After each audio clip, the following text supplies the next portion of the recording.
Bonsoir chers spectateurs, je suis Imperator Projector et il est minuit. Est-ce que vous vous êtes déjà demandé ce qui se passe dans le cinéma une fois le dernier film fini? Dans les cinémas où on pratique encore la pellicule, le travail n'est pas terminé. Il faut encore rembobiner les films.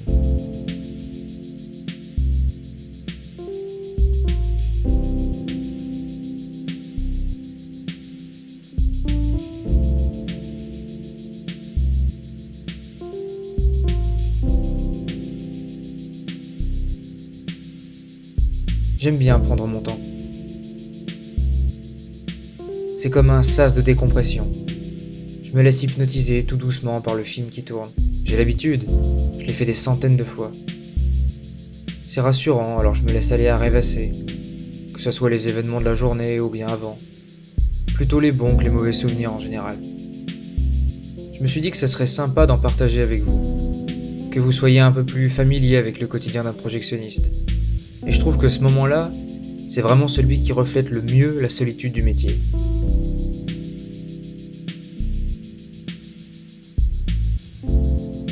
Les séances de minuit, par exemple, c'est quelque chose. Dans le métier, la paye est pas toujours formidable, mais il y a quelques avantages en nature qui font plaisir. Je peux choisir le film, la date, et éventuellement quelqu'un pour m'accompagner. Enfermé dans le cinéma, on est complètement hors du temps.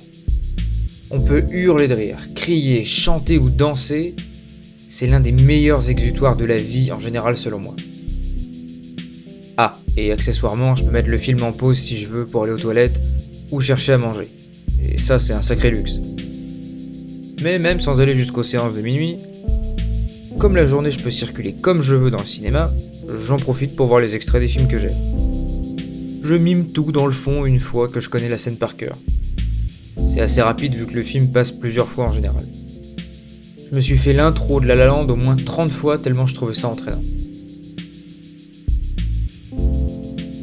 C'est une manière d'esquiver le monde du travail pour y retrouver un peu de liberté. Parce que quand la salle est vide, mais que le générique continue de rouler, on se sent pousser des ailes. La plupart du temps, on se trémousse sur le générique de fin en faisant le ménage. Ça rend la tâche moins ingrate. Parfois, j'arrivais à entraîner un collègue ou deux avec moi et il y avait une espèce de spectacle bizarre, alors que le reste du cinéma fonctionne sans rien savoir. On a aussi passé beaucoup de temps debout dans le fond de la salle, à attendre que les gens s'en aillent, que le film puisse enfin finir. On avait l'impression que ça arrivait jamais. Et 1h30 après, c'était la même chose. Ça recommençait encore et encore. Enfin, faut pas croire que c'était calme tout le temps. Dans les gros multiplex, vous avez beaucoup de choses à ramasser et très peu de temps pour le faire. Vous avez 10 minutes d'interséance et tout doit être nickel avant le début des pubs. Parce que bien sûr, il faut pas que les gens ratent les pubs. Sauf que le truc, c'est que la salle fait au minimum une centaine de places. Alors quand on passe après le dernier blockbuster à la mode... Combien de fois j'ai maudit les enfants et leurs parents? Surtout les parents à vrai dire, parce qu'il faut admettre que c'est à eux de montrer l'exemple. J'en ai eu la confirmation quand un parent a dit à son gamin « Devant nous, non, laisse par terre, ils sont là pour ça ». Là franchement, c'est difficile de pas donner des coups de balai. Le cinéma est coupable aussi, il laisse faire, ça faut pas oublier. Souvent, on était obligé d'appeler nos collègues en renfort. Il a fallu s'y mettre à 7 une fois tellement la salle était en bordel. Et vous avez du soda renversé qui se mélange avec les miettes et votre sac poubelle est plein et il en faut un autre mais il est à l'autre bout de la salle et c'est la galère. Donc le plus simple pour tenir la cadence, c'était de tout planquer derrière les fauteuils. Si j'ai bien appris quelque chose en nettoyant, c'est que le popcorn émietté sur un fauteuil en tissu, c'est quasi impossible à balayer. Il faut utiliser sa main, donc ça prend des plombes. Parfois les journées sont longues comme ça, et puis il y a des clients qui viennent tout changer. Je me souviens d'un couple de vieux, adorables, qui venaient acheter leur ticket. Lui, il va aux toilettes, pendant qu'elle achète les billets. Et alors avec un timing incroyable, ils ont réussi à se louper.